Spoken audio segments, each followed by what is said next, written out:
ఈ ఫ్రూట్ గురించి ఎంతమందికి తెలుసు guys, though it is not an edible fruit, మంచిగా ఉంది కదా అని చెప్పేసి తినేరు ఎక్కడన్నా. తిన్నారంటే అంతే సంగతులు ఇంకా. So don't eat it, but look at it guys, ఎంత మంచిగా ఉందో. నాకైతే ఈ ఫ్రూట్ని చూసినప్పుడల్లా అసలు how can nature be so అంటే ఇట్లా ఆర్కిటెక్చరల్గా ఎంత మంచిగా ఉంది అసలుకి.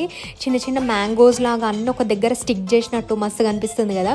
సో ఇది యాక్చువల్గా పచ్చిగా ఉన్నప్పుడు లోపల సీడ్ మెత్తగా ఉంటుంది, అంటే you can break it easily. కానీ ఇదే డ్రై అయిపోయింది అనుకోండి, సీడ్ చాలా హార్డ్ అయిపోతుంది. అండ్ డ్రై అయిన తర్వాత సీడ్స్ కలర్ ఇట్లా ఎల్లో కలర్ మారిపోతాయి అన్నమాట. సో ఇప్పుడు మనం ఏం చేయొచ్చు అంటే దాన్ని ఇట్లా మెల్లగా కట్ చేసి దాన్ని you can just peel off the పైన అవుటర్ లేయర్ ఏదైతుందో, peel it off and then you will find the seed. Seed is really hard అనమాట.